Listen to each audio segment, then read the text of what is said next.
Okay, so there has been quite many times I've been told that the minorities are persecuted in India.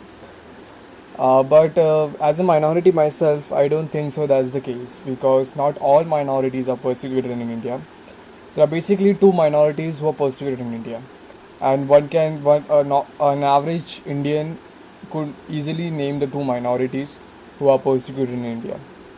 The first minority is basically the most dominant minority, and that's Muslims, um, following the religion Islam, and then second minority, which is persecuted, are Christians. So the Mullah missionary duo. So, and why those two minorities, why those two religions in general are persecuted? We are going to look at it. There is a there is just one word behind that particular hatred that the Hindu right wing has towards these two religions, and that and not every Hindu right wing, I should say, some Hindu right wing, and that is conversion. So, what exactly is this conversion phenomenon? See, if you look at the other religions in India, and this is a fact that if you look at the other minority religions, Sikhs, Parsis, Buddhists, and Jains, if you look at these minority religions, many people say that that Hindus considered other religions as part of Hindus. That's why they don't hate them.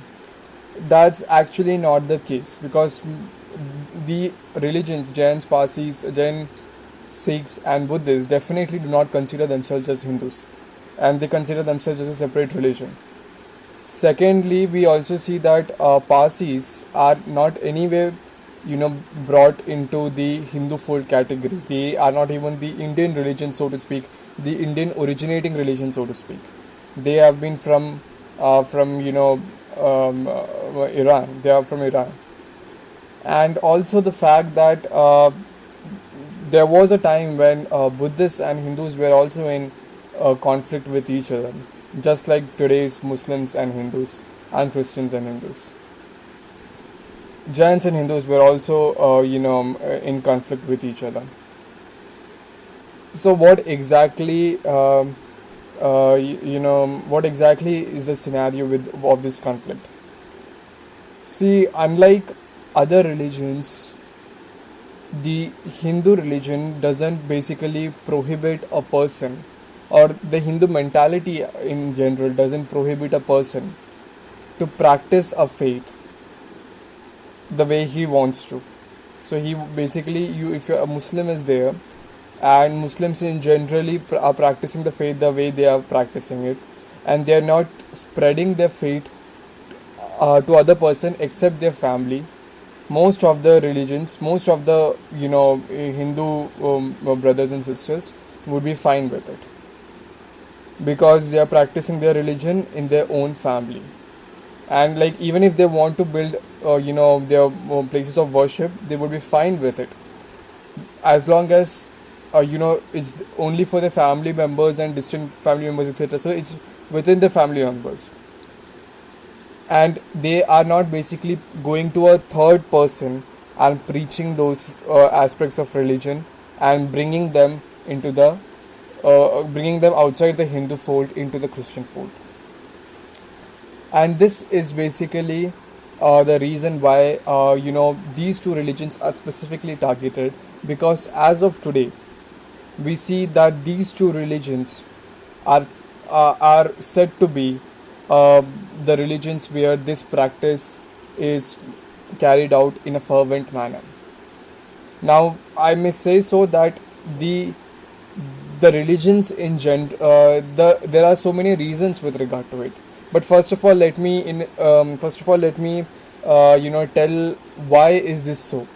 Why are why are Hindus allowing people to worship and build the churches and build the mosque, but they are not allowing but they are not allowing these minorities to go to a third person, preach their gospel, and bring them to Christianity?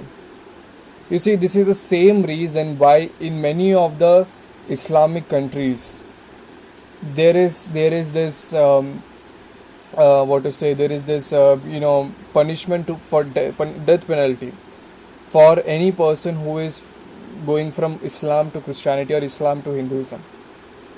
And that reason is because there is a sense of what to say, there is a sense of guilt, and there is a sense of revenge, there is a sense of anger. It's a feeling which only conservatives can understand. Liberals will never understand this. If you are a person who is not that religious, you would never understand this feeling, or you would understand it very mildly. I am saying so because I was a conservative. I am still a conservative, and early days, I used to, in my when I was in class 7th, 8th, 9th, 10th, etc. Those in those classes, I used to always see these videos of testimonies of people who converted to Christianity, and I was very proud about it. I was feeling an immense sense of joy. I was having an immense sense of joy, an immense sense of happiness for seeing these people facing persecutions and getting into Christianity. I mean, I was so glad for them. I was praying for them and all those things. But then afterwards, I also came across some videos where people are actually going from Christianity to different religions. And I have to say this, that I was not feeling very happy. I was feeling disgusting. That feeling I cannot express in words. A feeling of resentment towards that particular person, as well as to the religion in which they went, and to the religion which glorified the coming of a person who went away from Christianity. I was feeling a resentment. Then I understood for the first time in my life that what exactly goes in the mind of Hindus or Muslims in other Middle Eastern countries, or anywhere for that matter.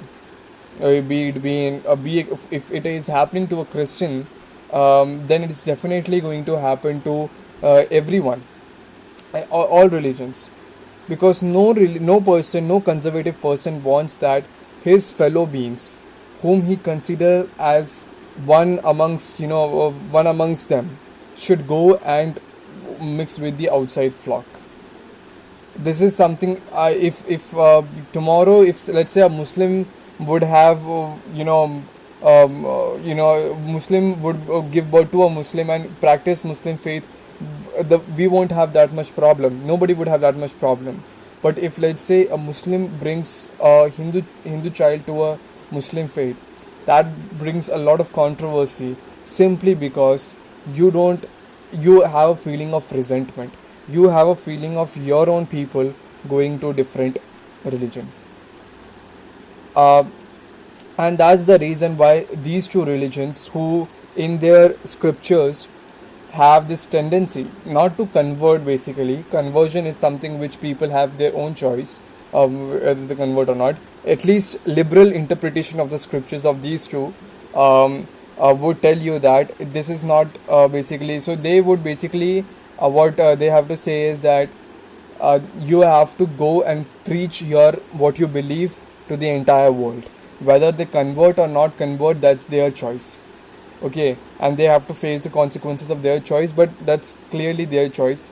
You just have a duty to bring those words to these people, bring your basic tenets of your religion to these people, and then they have the right to choose good or bad. You can also lay down the consequences, but they have the right to choose. You don't have to force them. This is basically what liberal interpretation of Islamic scriptures, I should say, and to a lot extent, even I could say literal interpretation of the New Testament scriptures says that they have a right to choose what they want to. And this has been the practice. This is an official stand of the Catholic Church as well. And the Catholic Church has said any consequences, any practices which has not led to this teaching of the choice whether the one wants to follow or not to follow, which didn't give this choice, is invalid, is condemnable. If it's the Catholic Church, then it's Catholic Church is condemnable for this activity. It's a sinful activity. So now we have to see. But even if let's say there is no there is no force or there is no fraud which are there. We will I'll talk about it later. But even if there is no fraud, and even if there is no you know fraud and force which are used, force with regard to Islam and fraud with regard to Christianity, or inducement with regard to Christianity, and if the conversion is actually a genuine conversion, which means that I am going to I am a Christian, and I am approaching you who are a Hindu, who is a Hindu, and I am telling you the basic tenets of Christianity. You are inspired by this, and you basically convert to it. Or let's say I go to you, you have a problem, I pray for you, I believe that God will cure you, and you got cured. You genuinely believe that God has cured you, Jesus has heard your message, and you try to follow more and more the words of Jesus, and in you are becoming more and more religious because you thought something impossible has happened. So these two things, even if, and it has no force, it's your own choice, you are coming with own choice, still that resentment towards my community, towards the Christian community, with regard to Hindus, would still be there. Because it doesn't matter, of course, if it's through force, then definitely it would be more condemnable, the hatred would be more, definitely more. But even if it's purely out of choice, the hatred would still be there. What we have to do right now as a society which practices secularism, and it's not just secularism, it's basically a basic tenet of human life, to allow people to believe what they want to believe. Then we need to basically limit our anger, frustration, resentment, etc. That's quite natural for conservatives, and would also be present to an extent in liberals, and say to them that I know this is wrong, I know this is not making me feel good, but that person has a right to do what they want to do. And once we get to know this feeling, then the the atrocities that's happening towards Muslims and Christians, towards Hindus, and this is not just for Hindus. No, this is not just peculiar to Hinduism. Any religion, whatever religion is persecuting the minority religion because of the fact of conversion, the solution to this particular problem is that you need to believe, that you need to allow them to practice what they want, even if it is causing you resentment. Because one thing is for sure, that it will cause you resentment. So that's basically the answer towards the first aspect.